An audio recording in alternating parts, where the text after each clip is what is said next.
علیکم ورحمۃ اللہ وبرکاتہ۔ ناظرین کرام، ہمارا سلسلہ جاری ہے دین سیکھو اور سکھاؤ۔ ماشاءاللہ ہمارے ایک یہ اسلامی بھائی ہیں، ابھی ہم نے دیکھا کہ مسجد میں نماز پڑھ رہے تھے، یہ کچھ مسئلے معلوم کرنا چاہتے تھے۔ میں نے کہا کہ آپ ابھی 5 منٹ رک جائیے، ابھی معلوم کر لینا۔ تو پہلے آئیے ان سے کچھ پہلے ان کی ذہنی معلومات اور دینی معلومات لینے کی کوشش کرتا ہوں کہ انہیں دین کی کتنی نالج ہے۔ السلام علیکم۔ وعلیکم السلام ماشاءاللہ، ورحمۃ اللہ وبرکاتہ۔ آپ کا نام؟ یا محمد یامین۔ یامین۔ تو یامین بھائی، ماشاءاللہ ابھی آپ نماز پڑھ رہے تھے، ہمیں لگا تو آپ 5 وقت کی نماز پڑھتے ہیں؟ جی ماشاءاللہ۔ کتنے وقت سے نماز پڑھ رہے ہیں؟ کبھی آپ کو یاد ہے کہ آپ نے کبھی نمازیں چھوڑی ہیں؟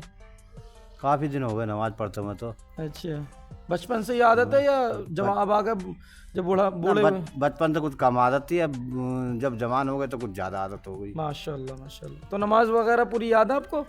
جی تو جیسے مسجد میں آتے ہیں، بیان وغیرہ میں بیٹھتے ہیں، بیٹھتے ہیں، درس وغیرہ میں بیٹھتے ہیں۔ تو اس کا مطلب آپ کو بہت کچھ نہ کچھ نالج ہوگی۔ جی اچھا، دعائے قنوت یاد ہے آپ کو؟ یاد ہے۔ یاد ہے، سناؤ۔ اعوذ باللہ من الشیطان الرجیم، بسم اللہ الرحمن الرحیم۔ اللہم انا نستعینک ونستغفرک ونؤمن بک ونتوکل علیک ونثنی علیک الخیر ونشکرک ولا نکفرک ونخلع ونترک من یفجرک اللہم ایاک نعبد ولک نصلی ونسجد الیک نسعی ونعبد ونرجو رحمتک ونخشی عذابک ان عذابک بالکفار ملک۔ ماشاءاللہ، آپ نے تو دل خوش کر دیا، ورنہ میں دیکھنے میں یہ آتا کہ بڑے بڑے بہت پرانے نمازی ہیں، 10-20 سالوں سے نماز پڑھ رہے ہیں، عمریں گزر گئیں، 40 سال 50 سال کے ہو گئے، لیکن انہیں نماز یاد نہیں ہے، سبحانک اللہم تک یاد نہیں ہے لوگوں کو۔ کتنے لوگوں کو میں جانتا ہوں جب رکوع میں جاتے ہیں تو یہ کہتے ہیں اللہ تو ہی ہے، اللہ تو ہی ہے۔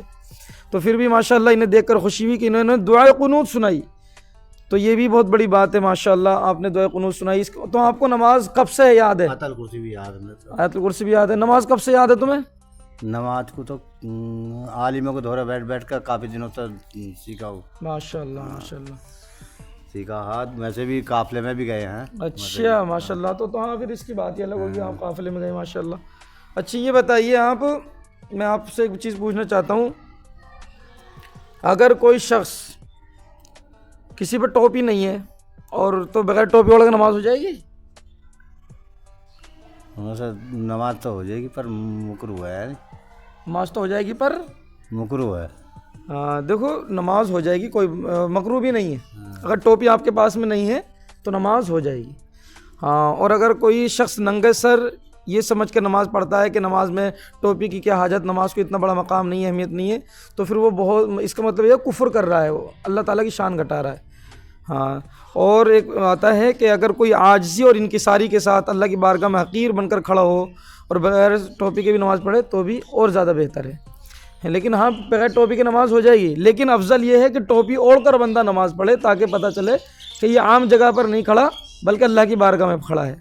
اچھا مولانا، ایک مسئلہ بتائیے۔ جی پوچھیے۔ مسئلہ یہ ہے، اگر ہم جماعت سے نماز پڑھ رہے ہیں جی جی۔ اور مولانا قرات پڑھ رہے ہیں، ہاں اگر کسی وجہ سے مولانا جیسے قرات پڑھ رہے ہیں تو ہمارے منہ سے ہم تو رٹی ہوئی ہے، اگر کسی وجہ سے ہمارے منہ سے بھی الحمد نکل گئی اور ہم نے تھوڑی بہت 2-4 بول پڑھ لیا اور ہمارے یاد آ گئی کہ قرات ہو رہی ہے، تو کیا ہماری نماز میں کمی تو نہ ہو؟ ماشاءاللہ، تو انہوں نے ایک بہت بڑا مسئلہ پوچھا ہے، بہت لوگوں کو نہیں پتہ ہوتا۔ یہ کہنا چاہ رہے ہیں، میں آپ کو اپنے الفاظوں میں بتاؤں کہ مان لو ہم امام کے پیچھے نماز پڑھ رہے ہیں اور ہم مقتدی امام نماز پڑھا رہے ہیں۔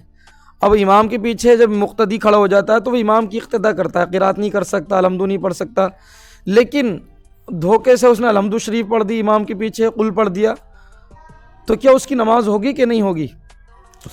کیوں؟ جبکہ امام سوائے قرات کے تمام واجبات میں امام کی اتباع کرنا ہے۔ ہم سجدہ سہو کر نہیں سکتے، ہاں، آپ تو سجدہ سہو کر لیں گے مگر ہم نہیں کر سکتے۔ یہ بہت بڑا مسئلہ ہے، تو میں آپ کی جانکاری کے لیے بتا دوں کہ مقتدی کی نماز ہو جائے گی، مقتدی کی نماز ہو جائے گی، اور اسے سجدہ سہو کی بھی ضرورت نہیں ہے، کیونکہ وہ امام کی اقتدا کر رہا ہے، سمجھے نا؟ امام کی اقتدا کر رہا ہے تو ان کی نماز ہو جائے گی۔ یہ بہت گہرا مسئلہ ہے، بہت کم لوگوں کو اس کا پتہ ہوتا ہے۔ اچھا، کچھ لوگ جیسے جماعت میں کاندھے سے کاندھا ملا کے کھڑے نہیں ہوتے، کچھ آگے ہو جائیں کچھ پیچھے ہو جائیں، تو کیا وہ غلط ہے یا صحیح؟ دیکھیے میں آپ کو بتاؤں،